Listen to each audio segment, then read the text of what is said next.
We're going to go back to Bovington Camp Military Base in Dorset. Let's bring in our Defence and Security correspondent, Alistair Bunkel, who's there today. Morning to you, Alistair. Good morning, Gamal. You join us, well, you find me 7:30 every morning down the gym, but this is a very different kind of workout for the guys here this morning. It's not a physical training session, which they do most days. It's a mindfulness session, something that the British Army is placing an increasing importance on. It's been led by Captain Pat Burgess. We'll let him just sort of take it away, if you like, for 30 odd seconds, and then I'll bring him in to talk to us.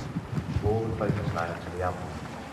So on the in-breath and the out-breath, the gentle rise and fall of the abdomen. Your mind will try to distract you. It will try to take you away on another journey. Just recognise that that's what it's doing, and then bring all your attention back into the body, back into the in-breath and the out-breath. Okay, rising. Probably quite a good moment to try and interrupt Pat. And see whether, is that all right? Good moment to come and join us and leave these guys to continue focusing on your breathing. Sorry to interrupt. It's so nice and calm in here. Yeah. Mindfulness. Yeah. What is it? So a simple definition would be paying attention to the present moment, non-judgmentally, on purpose. So, or your body, your mind, same place, same time, same focus is probably an easier way of putting it. So we're looking at parallels between what happened 100 years ago, World War I, and that is really when shell shock became known about as a symptom of what they experienced in the trenches. Modern day is PTSD. Is this about preventing PTSD? Is sort of trying to stop it before it happens? Yeah, this is very much in the prevent space. This is about trying not to overload the medical services.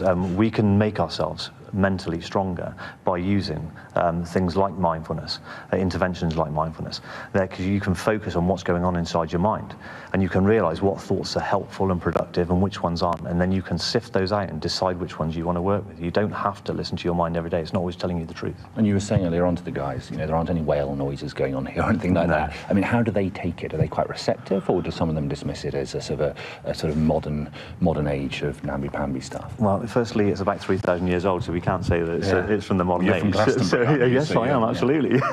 Yeah, so it's been around for a long, long time. Yeah, so actually, the generation of soldiers we've got through at the moment really understand it. Everybody knows that their mind's overactive and that there's lots of stuff going on, that people put themselves under immense amounts of stress and pressure, and most people are looking for a way to deal with it. And mindfulness is an incredibly easy way that you can be taught to deal with it yourself. So you don't hand the ownership over to somebody else like a therapist. You take ownership of it yourself, and then you make your mind stronger and decide to pick the things that you want to pick out, rather than your mind taking you on a journey. How do you apply that then to the battlefield? I mean, how do you apply that to if these guys were going to go and serve in Afghanistan or future conflicts? Well, it's excellent for stressful situations because you get the flight, fight or freeze mode that you normally get, which can close you down and it can narrow your perceptions and views. But if you use a technique like mindfulness and slow down your breathing and focus, what it allows you to do is then open up and gives you more options and allows you to think a lot clearer and decide what you need to do at the time, rather than just being overruled by your emotions. Okay, Pat, we'll let you get back to the session. The difficulty for you is it's very hard to quantify your success, isn't it? Because, I mean, if you're successful, you won't ever see the symptoms come to bear in the future, which is... But I think what it does do is it gives you a much more productive and calm workplace as well, and you end up with a calmer working environment, and this kind of spreads. So yeah, it's a nice place to work when you do this. This is very calm. Join us in about an hour when it probably won't be so calm, because in Bovington we're at the home of the Royal Armoured Corps. So we're actually going to go to some of the tank training areas, a place called the Knife Edge. So I suspect it'll be noisier and far busier than here. Gamal. Okay, Ali, looking forward to it. Thank you.